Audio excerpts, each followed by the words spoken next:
नमस्कार, मैं श्यामगिरी। आप देख रहे हैं टीवीसीएन न्यूज। टीवीसीएन न्यूज में आप सभी दर्शकों का स्वागत है। बिहार के अंदर प्रशांत किशोर ने एक बयान दे करके भूचाल मचा दिया देश के अंदर। प्रशांत किशोर ने यह बयान दिया कि 2026 में तख्ता पलट होगा। किसका तख्ता पलट होगा? नीतीश कुमार का होगा या मोदी का होगा? यह बात तो नहीं कही, लेकिन यह कहा कि तख्ता पलट होगा। सवाल यह उठता है कि प्रशांत किशोर का इशारा मोदी की तरफ था, यानी कि नीतीश कुमार बिहार में कुछ बड़ा करने जा रहे हैं। कहीं न कहीं प्रशांत किशोर नीतीश कुमार के सपोर्ट में खड़ा होते हुए बिहार के अंदर नजर आ रहे हैं। बिहार के अंदर चुनाव भी लड़े थे, अब निकाय चुनाव भी होंगे तो उनको चुनाव लड़ना है, चूंकि तो बयान तो देंगे, क्योंकि अब पहले चुनावी रणनीतिकार थे और अब राजनेता हो गए।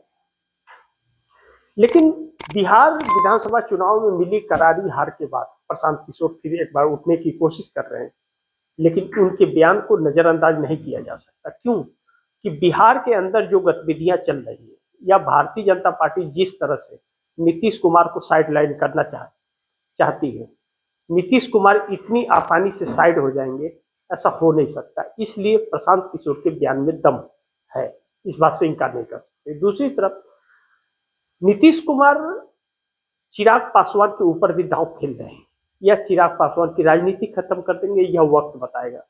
लेकिन खरवास के बाद बिहार के अंदर बहुत बड़ा राजनीतिक भूचाल आने वाला है, इस बात से इनकार नहीं किया जा सकता। क्योंकि जीतन राम मांझी जिस तरह से बयान दिए, और जीतन राम मांझी के बाद उपेंद्र कुशवाहा, जीतन राम मांझी और उपेंद्र कुशवाहा दोनों ही नीतीश कुमार के साथ खड़े हैं, भारतीय जनता पार्टी के साथ नहीं। चूंकि भारतीय जनता पार्टी ने वादा खिलाफी किया है, इस बात का जीतन राम मांझी ने भी उल्लेख किया और गठबंधन तोड़ने और मंत्री पद से इस्तीफा देने की बात भी कही। अब सवाल यह उठता है कि उपेंद्र कुशवाहा की पार्टी अगर टूट जाती है तो क्या करेंगे? क्योंकि 3 विधायक भारतीय जनता पार्टी की गोद में बैठ गए ऑलरेडी, सिर्फ भाजपा की सदस्यता नहीं है, बाकी सब कुछ काम कंप्लीट है। यानी कि उपेंद्र कुशवाहा के हाथ कुछ भी नहीं है, एक उनकी पत्नी विधायक हैं जो रह जाएंगे, और उपेंद्र कुशवाहा का राज्यसभा सांसद है जिनका कार्यकाल समाप्त होने वाला है। भारतीय जनता पार्टी ने चुनाव के वक्त वादा किया था कि आपको मैं राज्यसभा टिकट दूंगा, लेकिन वह देने से इनकार कर दिया। जीतन राम मांझी के साथ भी यही था वादा, वो भी वादा खिलाफी कर दे। अब जीतन राम मांझी उपेंद्र कुशवाहा नीतीश कुमार के साथ है, नीतीश को मजबूती मिल गई है।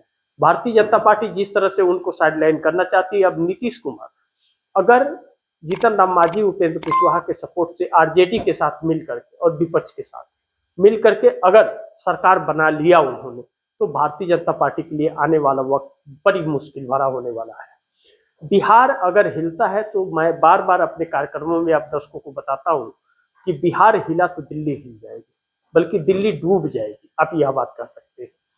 इसीलिए प्रशांत किशोर के बातों में दम तो है, इससे इनकार नहीं कर सकते। अब तेजस्वी यादव की क्या रणनीति होगी? जबकि तेजस्वी यादव की पार्टी आरजेडी को भारतीय जनता पार्टी तोड़ने का भरपूर प्रयास कर रही है, नीतीश कुमार बचाते हुए भी नजर आ रहे हैं। नीतीश कुमार आरजेडी के दफ्तर प्रदेश कार्यालय के अंदर जब गए और जो स्वागत उनका हुआ, अचानक गए थे, कोई प्रोग्राम नहीं था, जाते वक्त रास्ते से घूम गए और चले गए।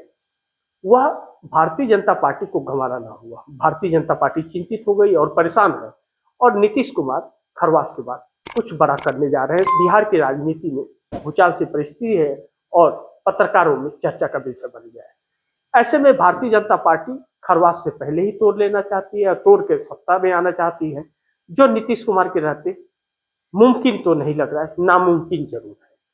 दूसरी तरफ नीतीश कुमार चंद्रबाबू नायडू के लगातार संपर्क में जा रहा है और मिल करके दोनों खेल करेंगे। नरेंद्र मोदी सरकार को इस बात का इल्म है, जानकारी है। अब चिंतित तो है कि नरेंद्र मोदी की कुर्सी अगर चली गई तो बड़ी मुसीबत में आ जाएगी भारतीय जनता पार्टी और आरएसएस, इसलिए कुर्सी बचाना जरूरी है। तो महाराष्ट्र में भी डोरे डाले जा रहे हैं, कितना सफल होगा यह वक्त बताएगा।